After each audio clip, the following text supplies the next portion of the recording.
자, 이제 오늘 이제 15장을 좀 마무리하도록 하겠습니다. 사도행전 15장에 보면 이제 바울과 바나바가 1차 선교 여행을 다 마쳤죠. 그죠? 마치고 난 후에 이방인들이 폭발적으로 교회에 들어오면서 그 이방 땅에 여러 교회들이 세워집니다. 그런데 이 이방인들의 폭발적인 유입이 한편으로는 그 사람들에게 감동과 감사와 찬양을 하나님께 돌리는 일도 되었지만, 또 한편으로는 여기에 대해서 문제를 제기하는 사람들이 생겨나면서 교회 안에 큰 분열이 일어납니다. 그 예루살렘 교회를 중심으로 하는 유대파 그리스도인들과 그 다음에 안디옥 교회를 중심으로 하는 헬라파 그리스도인들 사이에 이제 갈등이 생겨나는데, 그 유대의 파 그리스도인들은 이방인들이 정말 하나님의 백성으로 우리가 인정하고 우리 공동체 안으로 들어와서 우리와 교제하려면 그들은 먼저 뭘 해야 된다? 모세의 율법을 지키면서 할례를 받아야 한다고 주장하는 반면에, 안디옥 교회를 중심으로 하는 이 헬라파 그리스도인들은 할례와 모세의 의문의 율법은 예수님을 통해서 폐지되어졌기 때문에 이제 더 이상 지킬 필요가 없다고, 구원은 믿음을 통해 받는다고 주장하면서 첨예한 논쟁이 벌어집니다.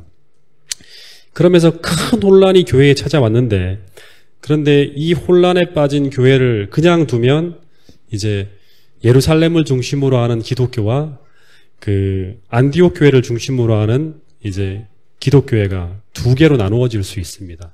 옛날에 이 서방 종교와 동방 종교가 나누어졌던 것처럼.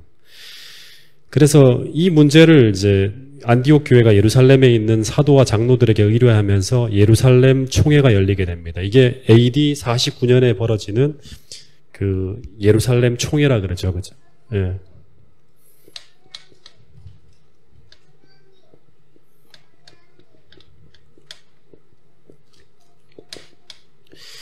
굉장히 중요한 총회입니다, 이게. 그래서 이 총회를 통해서 엄청난 토론이 이어지고 난 다음에 이제 베드로의 이야기가 이어지고, 그 다음에 그 야고보의 이야기가 쭉 이어지고 난 다음에 결론이 뭐냐 그러면 그 네 가지죠, 그죠? 우상의 더러운 것과, 두 번째는 음행하는 것과, 세 번째는 목매어 죽인 것을 먹는 것, 네 번째 피채 먹는 것을 금지하는 것 외에는 아무것도 더하지 말라는 규정을 내리면서, 이제 다시 말해서 모세의 의문의 율법과 할례는 더 이상 강요하지 말라는 규정을 발의하면서 회의가 끝나게 됩니다. 예. 굉장히 중요한 회의예요, 이게. 예. 사도들이 있을 때 벌어졌던 거니까. 어떻게 보면 이 예루살렘 총회는 기독교회가 유대의 범주를 넘지 못하고 또다시 그냥 하나의 유대교로 머무는가, 그 유대인들만을 위한 어떤 종교로 머무는가, 옛날 구약의 교회처럼, 아니면 하나님의 비전을 이루면서 세계 교회로 나갈 수 있는가 하는 기로에서 열린 회의가 바로 예루살렘 총회였어요. 근데 이 회의가 이방인에 대한 포용과 수용을 의결함으로써 이 세계 교회로서의 포문을 활짝 열게 되는 거예요. 예. 제가 얘기했죠. 동작중앙교회도 우리만의 좋은 교회가 아니라 외부의 사람들을 들어올 때마다 그 사람들을 수용하고 그들의 문화를 인정해주면서 굉장히 수용력과 포용력을 넓혀야지만 교회가 커진다고, 확장되어진다고요. 그죠? 그래서 22절에 보면 사도의 장로와 온 교회가 그 중에 몇 사람을 택해서 이제 결의가 났으니까, 당시엔 전화가 있는 것도 아니고 무슨 인터넷 중계가 되는 것도 아니기 때문에 이걸 알려야 돼요. 그래서 바울과 바나바와 함께 예루살렘 총회의 결정문을 이제 교회들에 전하기 위해서 이제 안디옥 교회에 먼저 보내야겠죠. 그죠? 그래서 선택된 사람들의 명단이 나오는데, 첫 번째는 안디옥 교회에서 사역하는 바울과 바나바와, 또 바울과 바나바와 함께 보내지는 두 사람이 나옵니다. 이 두 사람 중에 한 사람이 되게 중요한데, 그 함께 가는 사람 중에 한 사람이 누구냐 그러면 바사바라고 하는 유다예요. 성경엔 가룟 유다, 무슨 유다 많이 나오는데, 그 여러 유다가 나오는데 이 유다도 이제 또 한 명이 등장하는 유다입니다. 그 또 한 사람이 나오죠. 22절에 보면 두 번째 나오는 사람이 누구죠? 예, 실라라고 하는, 이제 우리가 주목해야 될 또 한 사람이 나옵니다. 이 실라라는 사람은 왜 우리가 주목해야 되는가 하면 2차 세계 선교 여행에 바울과 같이 동역한 이제 한 사람이죠. 그죠? 이 실라가 따라갑니다. 예, 그리고 성경에 여러 군데 이 사람 이름이 나옵니다. 이 사람, 이 유다와 실라는 어떤 사람인가 하면 32절에 보면 우리가 신약의 선지자가 등장한다고 우리가 주장하는 근거 중에 하나가 바로 뭐냐 그러면 이 두 사람의 이야기거든요. 이 유다와 실라를 왜 바울과 바나바와 함께 보내는가 하면 이 사람이 굉장히 그 당시에 예루살렘 교회에 공신력이 있는 사람이었어요. 이 사람이 어떤 사람입니까? 32절에 보면 유다와 실라는 어떤 사람이죠?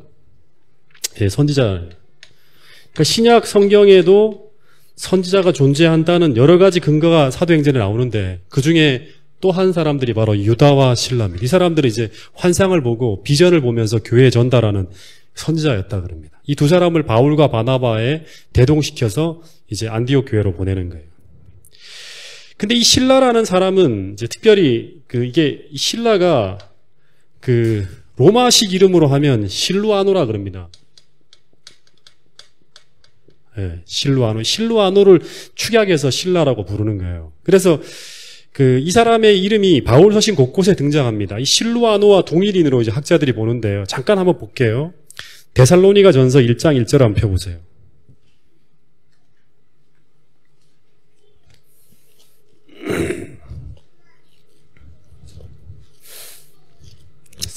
데살로니가 전서 1장 1절.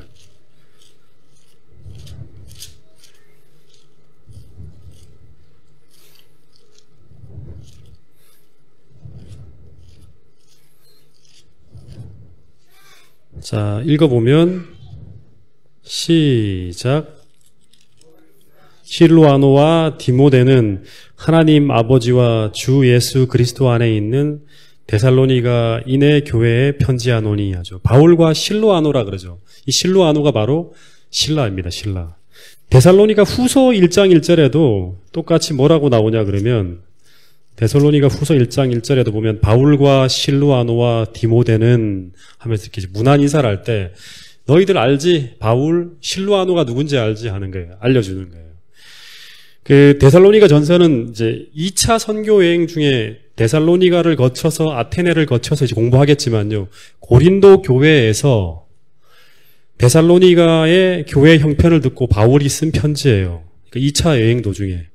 그런데 거기에 이 실라가 실루아노라고 표현되어 있는데 이 사람이 함께 대동을 했죠. 이 2차 선교 여행에. 그죠? 그래서 이 대표적인 인물로 이 사람들이 데살로니가에 있는 사람들이 다 알죠. 그래서 바울과 실루아노라 하는데 이 실루아노가 바로 실라라는 인물입니다.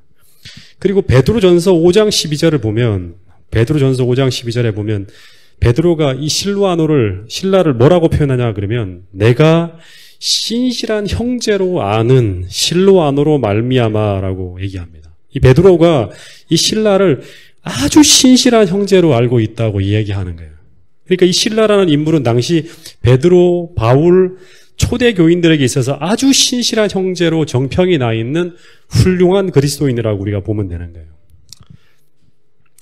어쨌든 이 예루살렘 총회의 결정사항을 바울과 이제 바나바뿐 아니라 당시 교회에서 공신력이 있는 두 선지자에게 붙여서 편지로 각 교회에 보내게 됩니다. 그래서 이 결정으로 말미암아 모든 교회의 논란이 종식되기를 이제 아마 사도들은 바랬을 거예요. 그 내용이 23절부터 이제 그 서한의 내용이 나오는데 22절부터 35절까지 한번 같이 읽어보겠습니다.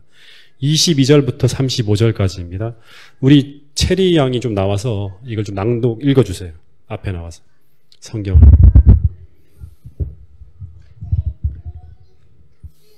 앞에 여기 앞에서. 예, 성경책이 네. 안 가져왔어요? 네. 네. 22절부터 35절까지 사도행전 시작. 이에 사도와 장로와 온 교회가 그 중에서 사람들을 택하여 바울과 바나바와 함께 안디옥으로 보내기를 결정하니 곧 형제 중에 인도자인 바사바라 하는 유다와 실라더라. 그 편에 편지를 붙여 이르되 사도와 장로된 형제들은 안디옥과 수리아와 길리기아에 있는 이방인 형제들에게 문안하노라. 들은즉 우리 가운데서 어떤 사람들이 우리의 지시도 없이 나가서 말로 너희를 괴롭게 하고 마음을 혼란하게 한다 하기로. 예, 여기 보면 이제 우리에게 그 허락도 없이 지시도 없이 나가서, 다시 말하면 예루살렘 교회에 지시도 없이 몇 사람이 나가서 안디옥 교회에서 막 엉뚱한 소리를 가르쳤다는 거죠. 그죠? 할례 받고 뭐 이렇게 해야지 구원받는다는 얘기들은 허락 없이 나가서 이렇게 공신력 없는 교사들이 움직였다는 거예요. 그죠? 계속 더 읽어보겠습니다. 자, 25절 계속. 사람을 택하여 우리 주 예수 그리스도의 이름을 위하여 생명을 아끼지 아니하는 자인 우리가 사랑하는 바나바와 바울과 함께 너희에게 보내기를 만장일치로 결정하였노라. 그리하여 유다와 실라를 보내니 그들도 이 일을 말로 전하리라. 성령과 우리는 이 요긴한 것들 외에는 아무 짐도 너희에게 지우지 아니하는 것이 옳은 줄 알았노니 우상의 제물과 피와 목매어 죽인 것과 음행을 멀리할지니라. 이에 스스로 삼가면 잘되리라 평안함을 원하노라 하였더라. 계속요. 35절까지. 그들이 작별하고 안디옥에 내려가 무리를 모은 후에 편지를 전하니 읽고 그 위로한 말을 기뻐하더라. 유다와 실라도 선지자라 여러 말로 형제를 권면하여 굳게 하고 얼마 있다가 평안히 가라는 전송을 형제들에게 받고 자기를 보내던 사람들에게 돌아가되 바울과 바나바는 안디옥에서 유하며 수다한 다른 사람들과 함께 주의 말씀을 가르치며 전파하니라. 네. 여기 이제 발송된 이 편지문 있잖아요. 이 편지문은 이제 요 사본이 나오는 건데 어떻게 보면 이것은 교회 역사에 걸쳐서 등장하는 최초의 공회의 공식 결의 사항인 거예요. 예. 그러니까 우리가 나중에 보면 니케아 종교회의니 칼케돈 종교회의니 여러 종교회의가 이후에 계속 등장하는데 성경에는 안 나오지만 등장하죠. 그죠? 근데 이 결의 사항이 최초의 공회 기록이라는 거예요. 뭐 대총회 결의 사항이라고 생각하면 돼요. 대총회. 어쨌든 이 편지 내용이 막 개봉되어서 이제 큰 소리로 낭독될 때 이제 아마 여기 교인들이 안디옥 교회 사람들이 다 앉아 있었겠죠. 그죠? 상당한 동요가 있었을 거예요. 구구절절히 유대주의자들의 가르침을 거부하고 바울과 바나바가 취한 입장을 인정하는 내용들이 계속 나오잖아요. 그죠? 한쪽에서 막 수근수근거리고 다른 쪽에서는 막 박수갈채가 나오기도 했을 거예요. 근데 이 자리에서 유대주의자들의 반대하는 결의사항이 나오는데도 불구하고 반발하지 못한 이유가 뭐냐 그러면요. 28절을 보세요. 28절. 28절에 보면 뭐라 그러죠? 사도들이 말하기를 하는 게 아니죠. 그죠? 성령과 우리라는 말로 이 결정사항을 말합니다. 이 결정사항은 성령과 우리가 함께 결정한 거라. 다시 말하면 이 결정은 성령의 결정이라고 말할 정도로 당시에 이 공회의 권위가 아주 높은 시기였어요. 교회의 모든 지도자들이 당시 성령 아래 다 굴복하고 모든 지도자들이 의결권을 가진 모든 사람들이 하나님의 뜻을 받들며 철저하게 성령과 교통하는 시대에 살아가고 있었기 때문에 그 어떤 사람들도 이 결정에 반대할 수가 없는 거예요. 네. 제가 이제 바라기는 이런 생각을 합니다. 지금은 어떤 직원의 결의를 한다 하더라도 내 마음에 안 들면 어떻게 합니까? 저게 하나님의 뜻이라고 나 인정하네. 이렇게 할 수도 있죠. 그죠? 근데 바라기는 우리가 성서적 교회를 표방하잖아요. 그죠? 동작중앙교회 모든 지도자들이 성령 충만함으로 살아감으로 이 교회 직원의 결의사랑을 우리가 말할 때 성령과 우리는이라고 말할 정도로 감히 이 말을 붙일 정도로 우리 모두가 그 결의된 사항을 통해서 하나님의 뜻을 확인할 수 있는 그런 아름다운 교회가 동작중앙교회가 될 수 있기를 간절히 바라겠습니다. 무조건 교회의 뜻이니까 결의사항에 따르십시오라는 말보다 지도자들이 다 성령의 충만함으로 살아가면서 하나님의 뜻을 받들 수 있는 그런 교회가 이 동작중앙교회가 될 수 있기를 간절히 바라겠습니다.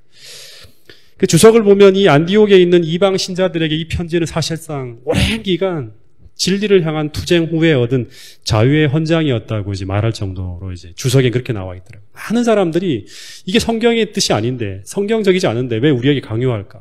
막 이런 어떤 그런 불만과 어려움들이 있었는데 이 모든 것들이 해결되어지는 게 바로 이 편지 한 장이었어요. 33절, 34절에 보면 이제 유다와 실라는 예루살렘으로 돌아갑니다. 그리고 바울과 바나바는 그곳에 남아서라는 말은 안디옥 교회에 계속 남아서 설교하고 가르치면서 교회를 세우는 일들을 계속합니다. 그러다가 이제 36절 이제 중요한 내용이 나오는데 수일 후에라는 말이 나오죠. 수일 후에 바울이 바나바더러 뭐라 그러냐 그러면 다시 우리 선교지로 돌아가서 그 세워진 교회가 어떻게 돌아가는지를 보살피고 다시 한번 선교여행을 떠나자고 제안을 합니다. 그래서 이제 드디어 제2차 선교여행의 분위기가 만들어집니다. 예. 거기에 누가 동의합니까? 바나바가 동의하고 이제 선교팀을 꾸리기 시작하는데, 그런데 누구를 데려갈까라고 이제 막 의견을 나누는데 이제 실라를 불러드립니다. 실라를 이제 불러드리고 같이 지내보니까 참 훌륭한 사람이다. 그 사람 데리고 가자 해갖고 실라를 불러드립니다. 근데 문제가 생깁니다. 문제가 뭐냐 그러면 37절에 보면 바나바는 마가 요한을 선교여행에 데리고 가려고 이제 생각을 합니다. 그래서 한 번 더 선교 사업에 봉사할 기회를 주자고 하고 바울은 여기에 반대하는 거예요. 마가 요한은 안 돼. 다른 사람은 다 되지만 마가 요한은 안 된다 그런 거예요. 아마 이 마가 요한이 그 바울과 바나바가 선교 보고 대회에 계속 돌아다니면서 했잖아요. 그죠? 그럴 때마다 참석해서 그 마가 요한이 막 그 뜨거운 얘기를 들으면서 왜 내가 1차 선교여행 때 포기하고 돌아왔을까를 막 아쉬워하면서 이전의 잘못을 크게 후회하고 다시 기회를 한번 달라고, 이 삼촌이잖아요. 바나바가 제안을 했던 것 같아요. 그래서 이 바나바가 이 마가의 진심을 다시 확인하고 난 후에 다시금 기회를 주자고 하는데 이 바울은 절대로 안 된다고 하는 거예요. 그러니까 우리 생각해 볼 수 있겠죠. 바울이 절대로라 그러거든요. 이 정도라 그러면 마가 요한이 어느 정도로 실수했는지를 대충 짐작이 가죠. 성경에 자세하게 나오지 않아요? 성경에 보면 1차 선교여행 때 그냥 마가 요한이 버가를 지나갈 때 너무나 고통스러운 그 선교 현장을 보면서 도중에 예루살렘으로 돌아갔다는 기록만 나와요. 그리고 그 사도행적을 보더라도 마가 요한은 이제 포시롭게 아주 부잣집의 아들로 자랐기 때문에 이 어려움들을 견뎌내기 힘들었다는 정도의 얘기만 나와요. 근데 지금 이 바울이 극렬하게 반대하는 걸로 봐서는 마가 요한이 아주 큰 잘못을 당시에 아마 저질렀다는 생각이 듭니다. 그래서 이 다툼이 어느 정도로 가는가 하면 39절에 보면 바울과 바나바가 어떻게 다투어? 그냥 다툰 게 아니라 심하게 다투었다는 걸 봐서는 이 누가가 이걸 기록가 있잖아요. 옆에서 보고 있으면서 야 정말 일 나겠는데 할 정도로 밖에 소리가 다 들릴 정도로 막 심하게 다투어서 끝내는 어떻게 했다? 갈라선이라고 합니다. 둘이 갈라서서 이렇게 이제 떠나는 거예요. 그러니까 문제가 굉장히 큰 싸움으로 번진 거죠. 근데 이 바울과 바나바의 이 다툼 기사는요, 바울과 바나바에게 있어서 하나의 큰 오점처럼 남는 기사예요. 이 기사가 없으면 바울과 바나바가 아주 훌륭한 사람으로 남을 텐데 뭔가 하나의 우리 기억 속에 바울과 바나바의 이 잘못된 어떤 모습을 우리가 기억할 수 있도록 남긴 글이 바로 이 기사입니다. 왜냐하면 그렇게 훌륭한 일을 하고 그렇게 큰 어려움 속에서도 막 돌에 맞아서 죽어갈 정도로 된 사람이 다시금 일어나서 사명을 위해서 영혼들을 사랑해서 그들을 품에 안기 위해서 움직였던 그런 훌륭한 사람이 생명을 걸고 목숨까지 헌신하던 이 두 사람이 이 마가 요한을 선교여행에 데리고 가느냐 마느냐 이 작은 의견 충돌로 말미암아 끝내 크게 다투어서 갈라서기까지 하는 모습으로 성경에 기록되어졌다는 건 이해할 수가 없는 거예요. 여러분 왜 바나바는 이 마가 요한을 데리고 가려 했을까요? 그냥 포기하면 되잖아요. 그렇게 반대하는데 왜 굳이 데려가려 했을까? 먼저는 이 마가가 바나바의 뭐죠? 조카잖아요. 생질이라 그러거든요. 골로새 4장에 보면 생질, 조카이기 때문일 수도 있습니다. 근데 단지 조카이기 때문만이 아니라 바나바라는 사람은 원래 제가 지난번 설교할 때 이제 바나바와 아나니아에 대해서 비교했죠. 그죠? 진짜 그리스도인과 가짜 그리스도인에서. 원래 관대하고 이 사람 별명이 권위자이고 굉장히 관용적인 사람이에요. 관용적이고 온유한 성품의 사람이라 이 마가 요한의 연약함을 이해하고 헤아리면서 한 번 더 기회를 주려고 했던 거예요. 근데 바울은 어떤 사람인가 하면 이제 이 성격을 보잖아요. 우리가 분석해 보면 원칙주의자예요. 그리고 다소 다혈질입니다. 아주 막 극렬한 거예요. 다혈질의 성격을 소유한 사람이라 이런 어처구니 없는 잘못을 저지른 마가를 또다시 쉽게 용납하고 데려간다는 거는 용납이 안 되는 거예요. 끝까지 또다시 시험이 될 게 뻔하다고 생각하는 거죠. 그래서 징계 차원에서도 적어도 한 차례 정도는 거절해서 마가가 자중하고 반성하는 시간이 필요하다고 생각을 했던 거예요. 그러니까 두 사람 생각이 안 맞는 거죠. 근데 이제 바나바는 그렇게 생각하지 않기 때문에 계속 설득하려고 하다 보니까 논쟁이 벌어진 거예요. 그 내용이 36절부터 41절까지 내용인데 한번 읽어볼게요. 자, 36절부터 41절까지입니다. 시작. 며칠 후에 바울이 바나바더러 말하되 우리가 주의 말씀을 전한 각 성으로 다시 가서 형제들이 어떠한가 방문하자 하고 바나바는 마가라 하는 요한도 데리고 가고자 하나 바울은 밤빌리아에서 자기들을 떠나 함께 일하러 가지 아니한 자를 데리고 가는 것이 옳지 않다 하여 서로 심히 다투어 피차 갈라서니 바나바는 마가를 데리고 배 타고 구브로로 가고 바울은 신라를 택한 후에 형제들에게 주의 은혜에 부탁함을 받고 떠나 수리아와 길리기아로 다니며 교회들을 경고하게 하니라. 예. 어쨌든 이 선교 여행에 이제 마가를 포함시킬 것인가 말 것인가 의논하는 과정에서 격렬한 논쟁이 오가고 이제 이 일로 말미암아 이제 둘이 갈라섰다 했잖아요. 근데 이제 바나바의 입장을 한번 생각해 봤어요. 바나바에게는 아마 이 일이 큰 상처가 되지 않았을까 하는 생각이 듭니다. 이방 선교 사업의 꿈을 꿨던 사람이 이제 제가 얘기하자면 바나바와 바울이에요. 두 사람이 다 이방 선교의 꿈을 꾸는 사람이었어요. 이 바나바는 어디 출신이죠? 구브로 출신이잖아요. 이방인 그리스도인이에요. 이방인에서 이렇게 그리스도인이 된 사람이고 그 배경이 있는 거예요. 원래는 이제 유대인이기 맞긴 맞지만 이방 쪽에서 구브로가 고향인 사람이에요. 그래서 이방 선교의 꿈이 있었고 그다음 바울은 하나님이 직접 이방의 빛이 되는 어떤 사도로서의 부름을 받았잖아요. 두 사람이 뜻을 합해서 계속 이방 선교의 꿈을 꾸었던 동료애가 바로 바울과 바나바예요. 초기에 먼저 안디옥 교회를 기초를 쌓은 사람은 누구예요? 바나바죠, 그죠? 바나바가 있었기 때문에 바울이 생겨난 거예요. 바나바가 안디옥 교회에 기초를 놓고 그 후에 바울을 불러서 함께 큰 사업을 추진하면서 중요한 결정을 함께 했던 그 사람을 계속 키워냈던 사람이 누구냐 그러면 바나바예요. 바울이 클 수 있었던 거는 계속 당시에 엄청난 공신력을 가지고 신뢰함을 받는 이 바나바가 계속 바울을 인정했죠. 그래서 이 사람을 키워냈던 거예요. 근데 이렇게 함께 중요한 결정에 함께하던 동력자와 이런 불화가 생긴 거예요. 바나바의 마음에는 굉장히 큰 괴로움을 주었을 거예요. 더군다나 바울에게 바나바는 어떤 사람인가 하면 바울이 불신을 받았잖아요, 처음에는. 그럴 때 그 어려움을 겪고 있을 때 계속 그 곁에서 그를 도우면서 서신을 주고받고 하면서 끝까지 그 사람에게 꿈을 주면서 함께했던 사람이 바로 누구냐 그러면 바나바예요. 외로운 시절에. 예. 그리고 모든 예루살렘의 사도들과 그리스도인들이 이 바울을 만나주지 않고 피하려 할 때도 적극적으로 바울을 변호하고 지지했던 사람이에요. 그리고 결국 안디옥 교회 사역에 그를 불러서 그로 하여금 주의 사업에 동참할 수 있는 모든 길을 열어준 사람이 바로 바나바예요. 굉장히 고마운 사람이고 은인이죠. 그런데 이렇게까지 그 조카 하나를 데리고 가냐 하는 이 문제 하나에 끝까지 반대하면서 나중에는 어떻게 해서 갈라서기까지 하는 이 바울을 제가 만약에 바나바라면 이해할 수 없었을 것 같아요. 저라면 너무나 서운했을 것 같아요.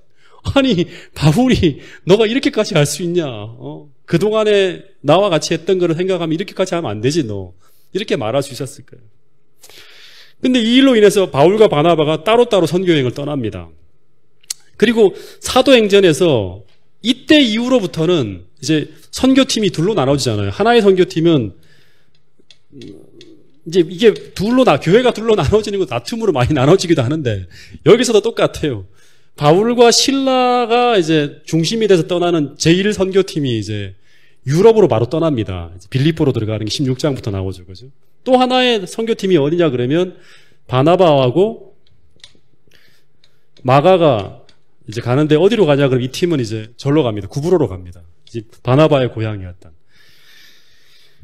그래서 하나가 아닌 두 개로 나눠지는데 여기 기록은 이제 없어요. 성경에 나오지 않습니다. 끝입니다. 바나바와 마가의 이제 성경의 기록은 더 이상 등장하지 않습니다.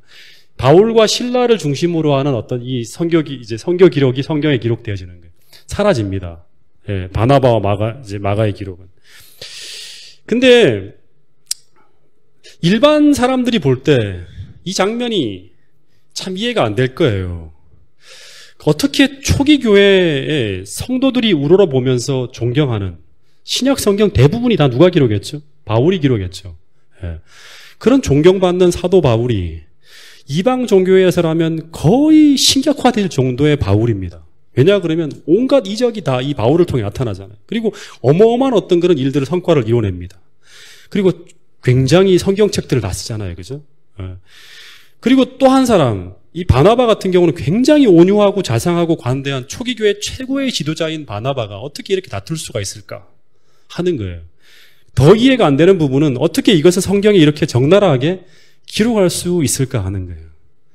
근데 여러분 성경책을 쭉 다 읽어보신 분은 알겠지만 이것이 바로 성경이 진실이다라는 걸 증명하는 기록입니다. 성경이 진실되기 때문에 이렇게 기록하는 거예요. 만약 이것이 인간들에 의해서 기록되어진 것이라 그러면 위대한 사도의 역사 기록에 이렇게 오점이 되는 걸 집어넣지 않았을 거예요. 그죠? 근데 성경은 아무리 위대한 지도자라 하더라도 그들의 삶 속에 나타난 그 어떤 잘못도 숨기지 않고 기록한다는 사실이에요. 그래서 이 바울과 바나바가 이처럼 격렬하게 충돌하는 것을 보여줌으로 말미암아 그들도 우리와 같은 뭐다? 연약한 한 인간이라는 것을 적나라하게 보여주는 거예요. 다시 말해서 초대교회 당시 그 엄청난 업적과 화려한 이적들이 그들을 통해서 나타나게 될 때 자칫 인간들에 의해서 신격화될 수도 있는 위험성이 있었지만 그런 이 기록은 바울과 바나바가 그처럼 하나님께서 귀히 쓰고 큰 일을 하는 존재였지만 그들도 연약한 약점이 있는 한 인간이라는 거예요. 그러니까 그 사람이 하는 말도 성경을 통해서 분석해 봐야지만 그들이 옳은 말을 하는지 안 하는지를 우리가 알 수 있는 것이지 그 말을 그대로 따라서는 안 된다는 거죠. 다 연약하다는 거예요. 인간은 실수할 수 있는. 그래서 이 다윗도 마찬가지죠. 모세도 마찬가지예요. 다 뭐가 이루어있죠? 오점들이 남아있죠. 다윗은 밧세바를 범하는 것, 모세는 지팡이를 2번씩 휘두르면서 화를 냈던 것, 그 다음에 노아가 술 먹고 취해서 넘어져 있던 모습, 베드로, 전부 다 성경은 그들의 인간적 연약함을 보여주므로 오직 그들이 하나님을 의지하지 않을 때는 넘어질 수밖에 없는 연약한 존재이고 오직 우리가 온전하게 의지할 수 있는 분은 예수 그리스도 한 분밖에 없다는 것을 성경은 계속 보여주고 있는 거예요. 그러니까 굉장히 중요한 기록이죠. 이 기록도. 그죠?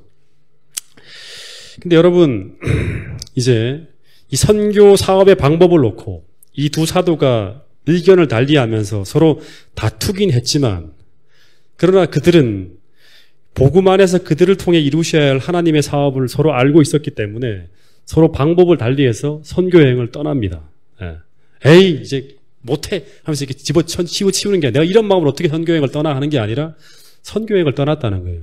근데 선교 여행을 떠났다는 말은 뭐냐 그럼 이것이 갈등이 봉합되었다는 거예요. 만약에 서로 격렬하게 싸우고 막 XX 가면서 막 싸웠다 그러면 못 가죠. 다 끝나는 거죠. 이런 사람이 어떻게 선교여행을 떠납니까? 근데 서로 방법을 달리 선교여행을 떠났다는 게 굉장히 중요한 거예요. 바울은 실라를 데리고 바나바는 마가를 데리고 2차 선교여행을 떠나갑니다. 근데 어떻게 떠났을까요? 만약에 떠날 때 서로 안 봐 하면서 이렇게 뒷짐지고 갔을까요? 아니면 끝까지 다투면서 쳐다보지도 않으면서 떠났을까요? 어떻게 떠났을 것 같습니까? 모르긴 해도 떠날 때는 서로 화해하고 서로 용납하며 아마 같이 기도하며 서로 축복해주면서 떠났을 거예요. 본문 40절에 보면 이런 말이 나옵니다. 바울은 신라를 택한 후에 본문에 보면 형제들에게 주의 은혜의 부탁함을 받고 떠났다는 말이 나옵니다. 주의 은혜의 부탁함을 받고. 다시 말하면 서로 앙금이 있고 미워하고 증오하는 마음을 담고 가는 게 아니라 하나님의 은혜를 받고 하나님의 은혜 속에서 그 모든 것이 해결되어지고 난 다음에 떠나는 거예요. 그러니까 깊이 기도하고 서로 다툰 일을 회개하고 서로 용납하는 절차가 있었음을 알 수 있는 내용이에요. 이 내용은. 아마 이제 워낙 완고한 바울이 결국 그 당시에는 자신의 의견을 굽히지 않고 해서 결국에는 2개의 방법으로 선교 여행이 진행되지만 그러나 이 바나바가 알아요. 바울을 통해서 이루셔야 할 하나님의 사업을 이제 알아요. 그래서 더 이상 다툼으로 인해서 이 길이 무너지지 않도록 하기 위해서 선을 넘어서까지는 다투지 않았다는 거예요. 아시겠습니까? 선을 지켜냈다는 거예요. 격렬하게 우리가 토론할 수 있지만 선을 지켜냈다는 거예요. 여러분 우리가 싸우고 다투고 하더라도 이런 모습이 필요합니다. 우리는 서로 다르기 때문에 다툴 수가 있어요. 어떤 일을 하다 보면 의견을 달리해서 서로 갈등하기도 합니다. 근데 왜냐 그러면 바울과 바나바도 다투잖아요. 이런 위대한 사람 다투잖아요. 이렇게. 왜냐하면 성향이 다르기 때문에 그래요. 바울의 성향과 바나바의 성향이 전혀 달라요. 그러니까 다투는 거예요. 일하는데. 근데 이렇게 넘어지고 갈등하더라도 꼭 기억해야 될 게 뭐냐? 그럼 첫 번째는 선을 넘어서는 일까지 가서는 안 된다는 거예요. 예를 들면 싸우고 다투더라도 어떻게 다투어야 되는가 하면 그리스도의 교양을 가지고 싸워야지 사회에서 쓰는 불경한 용어를 사용한다든가 인격적인 부분을 건드리든가 하는 이런 용납하기 힘든 그런 선을 넘는 싸움을 하면 이게 뭐가 되냐 그러면 선교 사업이 무너지는 거예요. 하나님의 목적이 무너지는 거예요. 그렇게 되면. 그게 진짜 선교 사업이 없는 거죠. 하나님도 안 계신 거죠. 그렇게 다투게 되면.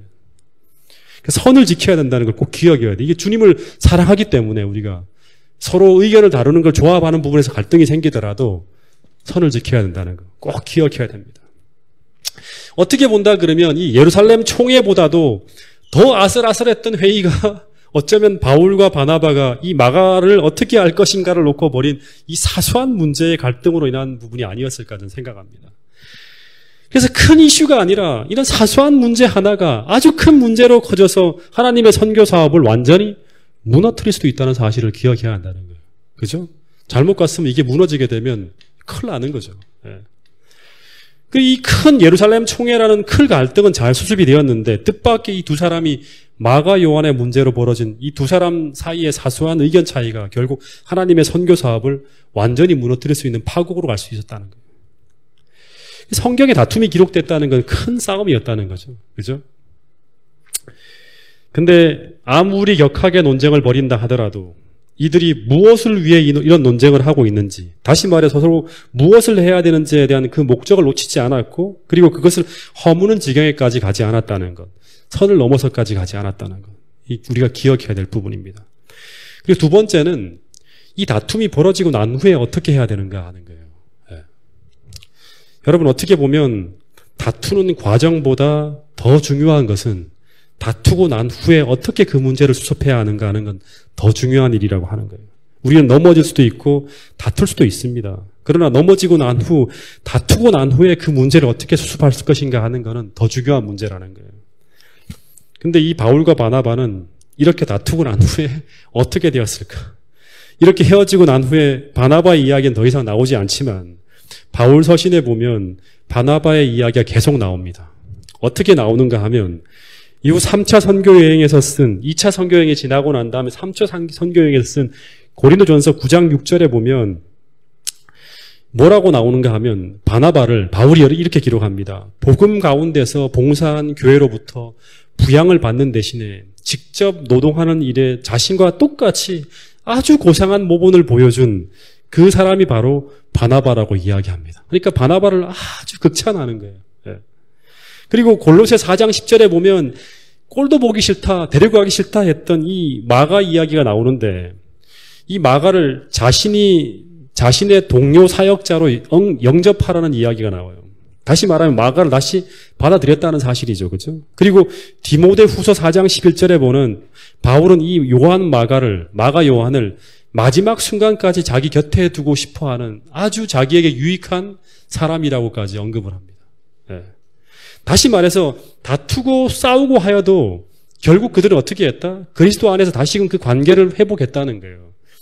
회복이 그냥 회복 정도가 아니에요. 그죠? 그냥 용납하는 정도가 아니라 마지막에 자기가 죽기 바로 직전에 디모데후서에 보면 자기가 죽는 그 순간에 가장 곁에 두고 싶어 했던 사람이 바로 누구냐 그러면 마가 요한이었다고 얘기할 정도로 훨씬 더 이전보다 더 깊은 신뢰 관계로 이제 관계가 변화되었다는 거죠. 그죠? 여러분, 바나바는 이후 바울을 어떻게 되었을까? 이건 상상하는 거예요. 바나바는 성경책을 남기지 않았기 때문에 바울에 대한 이야기가 나오지 않습니다. 근데 바나바는 제가 볼 때는 두말할 것도 없이 신앙뿐 아니라 성품이 너무나 관대하고 어진 사람이라 다시 말해서 마가의 실수를 용납할 만큼 어진 사람이죠. 바울의 실수는 용납할까요, 안 할까요? 용납하는 건 물론이겠죠. 그죠? 그래서 제 생각에는 바울이 일방적으로 막 싸울 때도 공격하지 않았을까 싶어요. 다혈질이기 때문에 막 공격했겠죠, 바나바를. 근데 이 바나바는 계속 들으면서도 그 뜻을 굽히지 않았기 때문에 아마 충돌이 계속 됐을 거예요. 그래서 아마 제 생각에는 이 바울이 바나바와 떠나가는 순간에도 바울은 좀 표정이 자신의 뜻에 따르지 않고 마가를 용납하는 바나바에게 좀 씩씩거리면서 바나바 꼭 그렇게 해야겠냐고 하면서 씩씩거리며 갔을지 모르지만 이 바나바는 그 마지막 순간까지 이 마가 때문에 바울을 따르지 못하는, 왜냐 그러면 이 마가를 포기하게 되면 얘는 완전히 이제 슬라이드가 될 수 있잖아요. 그죠? 완전히 인정받지 못하고 하기 때문에 크게 상처를 받고 떠나갈 것이기 때문에 끝까지 이 마가를 붙들기 때문에 바울의 뜻을 따르지 못하는 자신의 마음을 이해해달라고 하면서 바울의 손을 꼭 붙잡아 주었을 거라는 생각이 듭니다. 이게 진짜 이게 진짜 선교의 최고의 고봉에 서 있는 그러한 사람들의 모습이었을 거라는 생각이 듭니다. 그리고 이 바나바와 바울의 성경의 기록은 더 이상 나오진 않지만 개인적으로 이 바울 서신을 통해서 본다 그러면 이 바나바와 바울은 아마 더 깊고 더 진실한 관계로 더 서로를 사랑하고 이해하는 동력자로 이후에 계속 만나게 되지 않았을까 하는 생각이 듭니다. 여러분, 그래서 말씀을 정리하면서 우리가 그리스도 안에서 서로 다르기 때문에 어떤 사업을 하거나 함께 일을 하게 될 때 사소한 이런 여러 가지 문제로 우리가 갈등하고 서로 다투기도 하지만 꼭 기억해야 될 첫 번째는 우리가 그리스도 안에 있는 사람이라는 점을 기억해야 됩니다. 그리고 우리가 하는 모든 일들은 하나님의 명예가 달려 있는 거예요. 그래서 우리가 주님이 가르쳐 주신 주의 교양으로 선을 넘지 않아야 돼요. 그죠? 세속적인 밖에서 쓰는 방법으로 싸우는 건 아니에요. 다투고 하더라도 언제나 그리스도의 교양으로 선을 넘지 않는 부분에서 우리가 어떤 서로 의견의 갈등이 있더라도 그렇게 유지를 해야 되고, 두 번째는 다툰 후에 어떻게 할 것인가. 우리가 최대한 빨리 서로 화해하고 용납하면서 이 바울과 바나바나 마가처럼 이전보다 더욱 더 좋은 관계로, 우리가 한번 이렇게 다투고 난 다음에 다시금 우리가 용납하고 사랑으로 화해하게 될 때 훨씬 더 깊은 관계로 들어갈 수가 있는 거예요. 더 좋은 관계로, 더 서로 용납하는 관계로 참된 그리스도인으로서 우리가 회복되어져야 한다는 사실입니다. 여러분, 이런 부분들만 우리가 잘 지켜나간다 그러면 새해에도 더 아름다운 교회, 더 멋있는 교회로 우리가 발전할 것이라고 제가 믿게 됩니다. 어쨌든 이 마가는 바나바와 함께 구브로로 가고, 그리고 얼마 동안 바나바와 함께 일한 후에 마가는 베드로에게 갑니다. 그리고 베드로와 함께 로마에 머물며 선교하는 이야기가 성경에 나오고, 그리고 거기에서 마가는 다시 바울과 함께 일하게 되는 이야기가 나옵니다. 다시 바울과 일하게 되는 거예요. 여러분, 그리고 이제 이 16장부터 이제 드디어 2차 선교 여행의 이야기가 나오는데, 2차 선교 여행의 이야기는 새해에 이제 여러분과 또 함께 나누도록 하겠습니다. 말씀을 줄이도록 하겠습니다.